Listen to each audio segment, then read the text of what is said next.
আমন্ত্রণ news views 24-এ আপনাদের সাথে আছি আমি জিএম মুস্তাফিজুল আলম। প্রতিদিনের গুরুত্বপূর্ণ খবরের বিশ্লেষণ এবং তার নেপথ্যের কথা নিয়ে আমাদের এই নিয়মিত আয়োজনে আজ কথা বলবো ট্যানারি শিল্প নিয়ে। দর্শক জানেন, রাজধানীর হাজারীবাগ থেকে ট্যানারি শিল্প না সরানোয় আদালত অবমাননার দায়ে 154টি কারখানাকে জরিমানা করেছেন হাইকোর্ট। এর পরিমাণ 30 কোটি 85 লাখ টাকা। আগামী 2 সপ্তাহের মধ্যে সরকারি কোষাগারে এই অর্থ জমা দেওয়ার নির্দেশ দেওয়া হয়েছে। এক আবেদনের প্রেক্ষিতে বিচারপতি আশফাকুল ইসলামের নেতৃত্বে হাইকোর্টের একটি দ্বৈত বেঞ্চ আজ আদেশ দেন। হাজারীবাগ থেকে সাভারে ট্যানারি স্থানান্তর না করায় গত বছর জুনে 154টি ট্যানারিকে প্রতিদিন 50,000 টাকা করে রাষ্ট্রীয় কোষাগারে জমা দেওয়ার নির্দেশ দেন হাইকোর্ট। পরে আপিল বিভাগ যা 10,000 টাকায় নির্ধারণ করে। শিল্প সচিবকে এই অর্থ আদায়ের বিষয়টি নিশ্চিত করতে বলা হয়েছিল, কিন্তু সেই আদেশ পালন না হওয়ায় আদালত অবমাননার অভিযোগ আনেন রিটকারী আইনজীবী।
আমরা আবেদন জানিয়েছি আদালতকে যে তাদেরকে এই ইন্ডাস্ট্রি ইলেকট্রিসিটি বন্ধ করে দেওয়া হোক, অথবা তাদের ব্যক্তিগত হাজির হতে দেওয়া হোক, অথবা অর্থগুলো দ্রুত পরিশোধের নির্দেশনা দেওয়া হোক। আদালত শুনানি শেষে নির্দেশ দিয়েছেন এই 30 কোটি 85 লক্ষ টাকা আগামী 2 সপ্তাহের মধ্যে সরকারি কোষাগারে জমা দেওয়ার জন্য নির্দেশ দিচ্ছেন। যদি দেওয়া না হয় তাহলে তাদের বিরুদ্ধে সিরিয়াস কনসিকুয়েন্স তাদের ফেস করতে হবে। আদালত আদেশে সেটি বলেছেন। দর্শক, আমরা এ বিষয়ে কথা বলতে আমাদের সাথে গুলশান থেকে যুক্ত হচ্ছেন Mohiuddin Ahmed Mahin, chairman Bangladesh finish leather association. আমরা তার সাথে কথা বলতে চাই। মহিউদ্দিন আহমেদ মাহিন, আপনাকে স্বাগত আমাদের অনুষ্ঠানে। আপনি তো রায়টা সম্পর্কে বিস্তারিত জানেন অবশ্যই। আপনারা কিভাবে দেখছেন এই রায়টিকে? কেন আপনারা আদালতের নির্দেশ পালন করতে বারবার ব্যর্থ হচ্ছেন?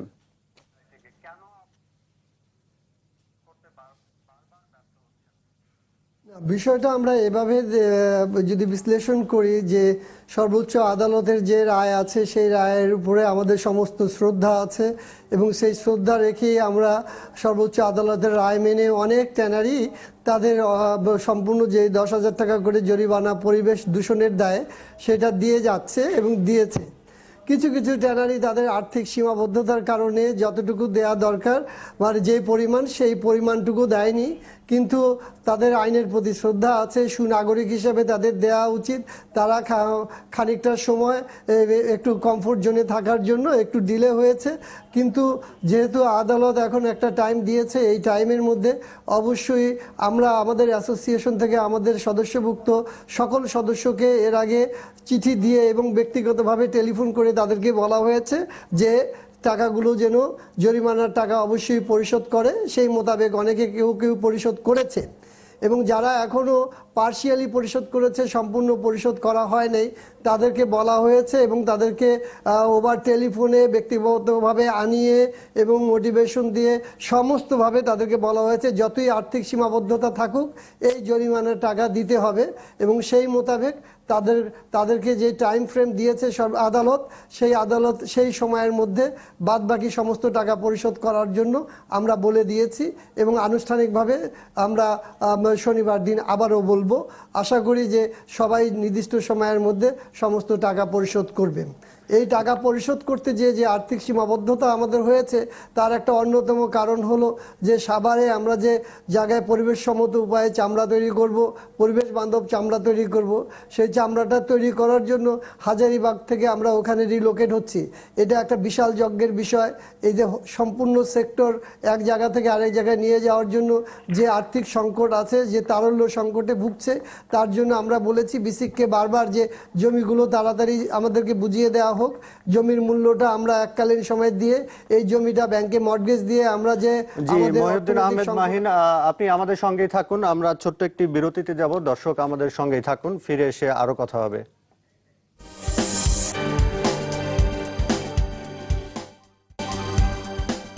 দর্শক আবারও আমন্ত্রণ নিউজ ভিউজ 24-এ। আমরা কথা বলছিলাম ট্যানারি শিল্প নিয়ে, এবং আদালত আজকে যে রায়টি দিয়েছে সেটি হচ্ছে ট্যানারি শিল্পগুলোকে সাভারে স্থানান্তরের আগ পর্যন্ত পরিবেশের ক্ষতির জন্য যে জরিমানা ছিল সেটি পরিশোধ না করায় 154টি ট্যানারিকে বকেয়া 30,85,00,000 টাকা পরিশোধের জন্য 2 সপ্তাহ সময় বেঁধে দিয়েছে আদালত।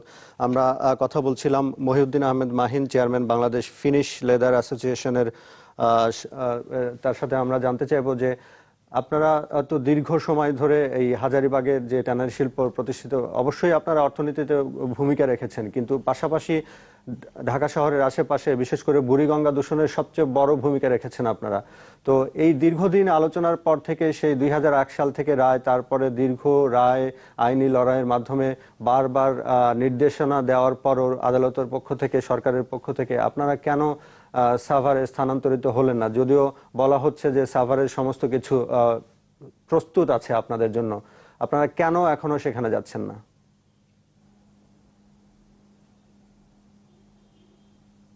না না, আমরা কিন্তু সাভারে অলমোস্ট 84টা ট্যানারি চলিয়ে গিয়েছি। সেখানে সরকারের যে নির্দেশনা ছিল ফ্রম 1st of February হাজারীবাগে কোনো কাঁচা চামড়া ঢুকতে দেওয়া যাবে না, কারণ বুড়িগঙ্গা দূষিত হয়, প্রায় 75% পলিউশন হয় ওয়েট ব্লু প্রসেস থেকে। আমরা কিন্তু হাজারীবাগে 1 ফেব্রুয়ারি থেকে আর কোনো কাঁচা চামড়া ঢুকাচ্ছি না। 75% পলিউশনটা হাজারীবাগে করা অলরেডি বন্ধ হয়ে গেছে। সাভার শিল্প নগরীতে আমরা পরিবেশসম্মত উপায়ে পরিবেশ বান্ধব চামড়া তৈরি করার জন্য যাচ্ছি, এবং সেই জায়গায় সিইটিবির কাজটা সম্পূর্ণ মোটামুটিভাবে হয়ে গেছে, এবং আমরাও সেখানে ওয়েট ব্লুটা স্থানান্তরিত করেছি। কাজেই যে কথাটা বলা হচ্ছে যে আমরা যাচ্ছি না, সেই কথাটা সঠিক নয়। আমরা সেখানে একটা প্রক্রিয়ার মধ্যে দিয়ে যাচ্ছি। আপনারা সকলেই জানেন যে একটা শিল্পনগরী, গোটা একটা শিল্পনগরী একটা স্থান থেকে আরেকটি স্থানে নিয়ে যাওয়া, এটা কোনো মতেই একটা খুব ছোট কাজ নয়, এটা বিশাল কাজ। আমরা সরকারকেও অত্যন্ত ধন্যবাদ জানাই যে তারা একটা বিশাল ইনিশিয়েটিভ নিয়েছেন। প্রেজেন্টলি বর্তমান শিল্পমন্ত্রীকে আমি অত্যন্ত ধন্যবাদ জানাই, এবং শিল্প সচিবকেও ধন্যবাদ জানাই যে তারা একটা বিশাল কর্মযজ্ঞে তাদের যে পার্টিসিপেশনটা, অ্যাক্টিভ পার্টিসিপেশনটা ছিল সেই পার্টিসিপেশনের জন্য। পাশাপাশি আমাদের যে ট্যানারি শিল্পগুলো এখানে আছে, আমরা এখানে স্থানান্তর প্রক্রিয়া দ্রুতকরণ করার জন্য আমরা 2 বছর আগে যখন সিইটিবির কাজ শুরু হয়েছিল 2014 সালে, তখন আমরাও কাজ শুরু করি। তো সিইটিবির কাজটা অলমোস্ট শেষ, আমাদের কাজও অলমোস্ট শেষ পর্যায়ে আছে। আমাদের অলরেডি ভৌত অবকাঠামো যেগুলো আছে সেগুলো তৈরি হয়ে গেছে, আমাদের বিল্ডিং তৈরি হয়েছে, আমাদের মেশিন চলে আসছে, আমাদের ইলেকট্রিক সংযোগ চলে আছে, শুধুমাত্র গ্যাস সংযোগ বাকি আছে। আমরা জেনেছি যে গ্যাস সংযোগ অচিরেই দেবে, কারণ গ্যাস সংযোগের সাথে সংযুক্ত আছে হলো গিয়ে ক্রাস্ট এবং ফিনিশড, পরের যে ধাপগুলো আছে সেগুলো গ্যাস সংযোগের সাথে সংযুক্ত আছে। তো আমরা জ্বালানি সচিবের একটা অ্যাপয়েন্টমেন্ট চেয়েছি, জ্বালানি সচিব উইদিন নেক্সট 7 ডেজের মধ্যে আমাদেরকে একটা অ্যাপয়েন্টমেন্ট দিয়েছেন। তার সাথে কথা বলবো যে যত দ্রুততম সময় এই সাভারে আমাদের গ্যাস যদি সংযোগ দেওয়া যায়, তাহলে হাজারীবাগে পরের যে স্টেজগুলো আছে সেই স্টেজগুলো আমরা ইমিডিয়েটলি বন্ধ করতে পারবো। জি, আপনার কাছে আরেকটা বিষয় জানতে চাইবো যে দূষণের হাত থেকে বাঁচার জন্য সাভারে শিল্পনগরী গড়ে তোলা হলো, এবং সেখানে সেন্ট্রাল ইটিপি দেওয়া হলো, তারপরও আমরা গণমাধ্যমে খবর দেখছি এবং অতি সম্প্রতি দেখছি যেটা হচ্ছে যে ইটিপি না হয়ে সেটা সরাসরি ধলেশ্বরীতে ফেলা হচ্ছে, নদীতে ফেলা হচ্ছে, এবং একই দূষণ সেখানেও যদি হয় তাহলে এই স্থানান্তরের মানেটা কি?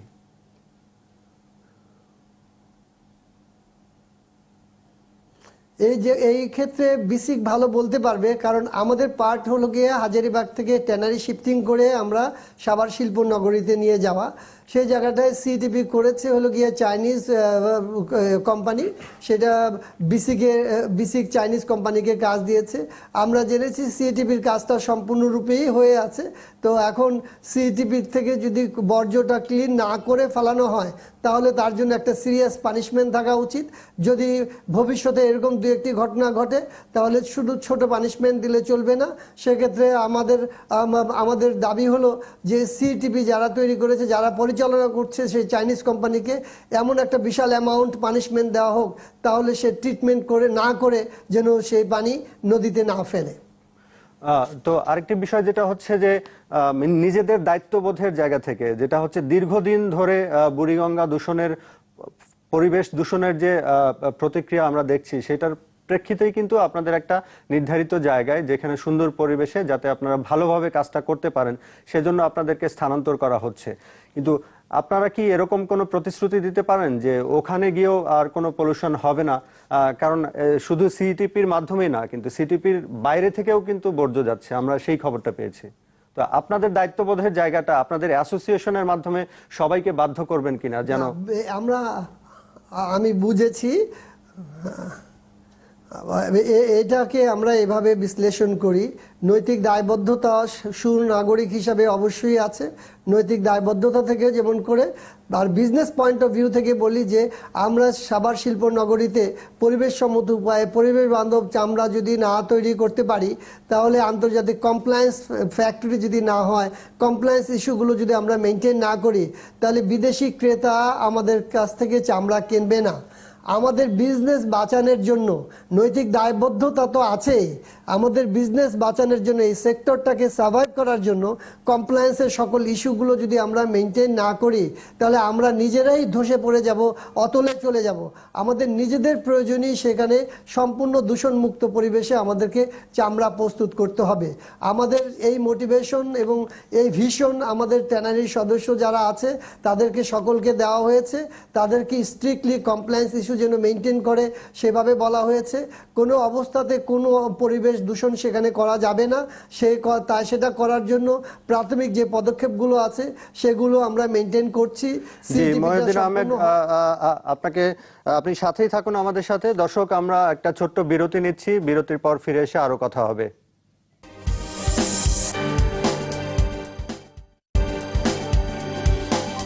দর্শক, আবারও আমন্ত্রণ। নিউজ ভিউজ 24-এ আমরা কথা বলছিলাম ট্যানারি শিল্প নিয়ে, এবং হাজারীবাগ থেকে সেটি সাভারের চামড়া শিল্প নগরীতে স্থানান্তর নিয়ে যে ধরনের সমস্যা এবং সম্ভাবনার বিষয়গুলো রয়েছে, আমরা সেগুলো নিয়ে কথা বলছিলাম। আমাদের সাথে যুক্ত আছেন Mohiuddin Ahmed Mahin, chairman Bangladesh finish leather association. Mahin, আপনার কাছে জানতে চাইবো যে আপনি একটু আগে বলছিলেন যে বর্জ্য শোধনাগার যেটা তৈরি করা হচ্ছে সেটা ত্রুটিপূর্ণ। ত্রুটিটা আসলে কি, এবং সেখানে নজরদারির অভাবটা কেন দেখা দিয়েছে বলে মনে করেন?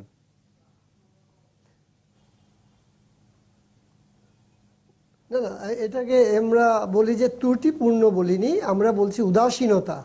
চাইনিজ যারা কাজ করেছে, যেগুলো বলতেছে যে নদীতে যে বর্জ্য প্রথম থেকে ফেলা হয়েছে সেটা সম্পূর্ণ দূষণ মুক্ত নয়, সেক্ষেত্রে আমরা আমাদের তরফ থেকে বলেছি যে এখানে চাইনিজ এক্সপার্টাইজ তখন ছিল না বিধায় তারা ওই দূষণটা পুরোপুরি মুক্ত না করে 2-1 দিন বোধহয় ফেলেছে। তো সেক্ষেত্রে তাদেরকে বলা হয়েছে, বিসিকের মাধ্যমে আমরা জোর করে বলেছি যে কোনো অবস্থাতেই যেন ফার্দার এরকম সম্পূর্ণ দূষণ মুক্ত না করে নদীতে যেন কোনো দূষণ পানি না ফেলা হয়। এবং যদি এরকম কোনো কাজ করে, কারণ এটা একটু ব্যয় লাগে, ইলেকট্রিসিটি কস্ট আছে, বিভিন্ন রকমের কস্ট আছে, ট্রিটমেন্টের কস্ট আছে, কেমিক্যালের কস্ট আছে। তো সেক্ষেত্রে কোনো না বুঝে কোনো লোক যদি এরকম করে থাকে তাহলে তাদের যে পানিশমেন্ট দেওয়া হয়েছে, কিন্তু ভবিষ্যতে পানিশমেন্টের বিধানটা আরেকটু বড় রকমের থাকা উচিত, যেন তারা ওই নদী দূষণ না করে। আপনারা কি নিজে থেকে এটা পর্যবেক্ষণ করবেন যে এই সিইটিপি ঠিক মতো কাজ করছে কি করছে না, দূষণ করছে কি করছে না? আপনাদের নিজ দায়িত্বে সেটা করবেন কিনা, নিজেরাও করবেন কিনা? এটা ইউজুয়ালি যে ডিপিপি অনুযায়ী আমাদের এখন এই সিটিপি পরিচালনা করার জন্য একটা কমিটি করা হবে। সেই কমিটিতে বিসিকের লোকজন থাকবে এবং আমরাও থাকব। সেই কমিটির কাজ শুরু হয়েছে, অচিরেই একটা কমিটি হবে। সেই কমিটিতে আমাদের অ্যাসোসিয়েশনের থেকে থাকবে, আমাদের ইঞ্জিনিয়ার থাকবে। সো সম্পূর্ণভাবে আমরা অবশ্যই এই সিটিপিটা আমাদেরই একটা সময় বুঝে নিতে হবে। কাজে আমরা তো অবশ্যই এটার পরিচালনার মধ্যে আমরা অবশ্যই থাকব এবং এই লক্ষ্যে আমরা কাজও করছি। খুব শীঘ্রই হয়তো সেটা হবে। জি, 154টি ট্যানারির মধ্যে আপনি একটু আগে বলেছেন 70-80টি সেখানে স্থানান্তর হয়েছে, কাজ শুরু করেছে কয়টি সেটা বলেননি। তো বাকি যারা আছেন তারা কবে নাগাদ স্থানান্তর হতে পারেন? আপনাদের ডেডলাইনটা কি? এই বিষয়টাকে আমরা এভাবে দেখি যে মানে আমি 84টা ট্যানারির মধ্যে প্রায় 52টা ট্যানারি অলমোস্ট সিভিল কনস্ট্রাকশনের পার্ট শেষ করে তারা ড্রামও বসিয়েছে, আর ব্যালেন্স ট্যানারি যেটা আছে তারাও সিভিল কনস্ট্রাকশনের পার্ট শেষ করেছে। 84টা ট্যানারির পরে অন্যান্য ট্যানারি যারা আছে তারা ভৌত অবকাঠামো অনেকাংশে তারা তৈরি করেছে, সম্পূর্ণরূপে করতে পারেনি আর্থিক সীমাবদ্ধতার কারণে। বাট একটা সেক্টর যখন এক জায়গা থেকে আরেকটা জায়গায় যায় তখন দেখা যাবে যে কেউ হয়তো আমরা যেতে পারবো না এবং তাদের জন্য আমাদের দুঃখ বেদনা থাকবে, তাদের সব সমমর্মিতা থাকবে। কিন্তু এই পুরো 154টা ট্যানারির হয়তো কেউ আর্থিক সীমাবদ্ধতার কারণে সেখানে যেতে পারবে না। এখন সেক্ষেত্রে আমি মনে করি যে এই যে লেদার সেক্টরে যেই সমস্ত এক্সপার্টাইজ ডেভেলপ করেছে দীর্ঘকালে, তাদেরকে যদি কিছু তাদের পাশে দাঁড়ানো যায় যেভাবেই হোক, সরকার এবং সবাই মিলে, এই এক্সপার্টাইজটা আমাদের সম্পদ, জাতীয় সম্পদ, তাদেরকে সবাইকে নিয়ে যদি আমরা যেতে পারি তাহলে এটা আমাদের দেশের অর্থনীতির জন্য, আমাদের জন্য, সবার জন্যই মঙ্গল। জি, মহিউদ্দিন আহমেদ মাহিন, আপনাকে অসংখ্য ধন্যবাদ, আমাদের ব্যস্ততার মধ্যেও সময় দিয়েছেন। দর্শক, আমরা কথা বলছিলাম চেয়ারম্যান বাংলাদেশ ফিনিশ লেদার অ্যাসোসিয়েশনের মহিউদ্দিন আহমেদ মাহিনের সাথে। আমরা এখন একটু কথা বলবো আইনজীবী অ্যাডভোকেট মঞ্জিল মোর্শেদের সাথে, যিনি এই মামলার সাথে ছিলেন এবং রিটকারীর পক্ষের আইনজীবী হিসেবে কাজ করেছেন। মঞ্জিল মোর্শেদ, আপনি কি শুনতে পাচ্ছেন আমাকে?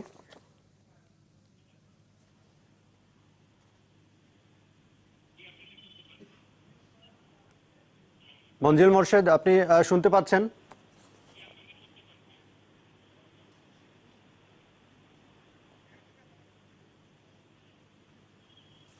আমরা কথা বলার চেষ্টা করছি অ্যাডভোকেট মঞ্জিল মোর্শেদের সাথে।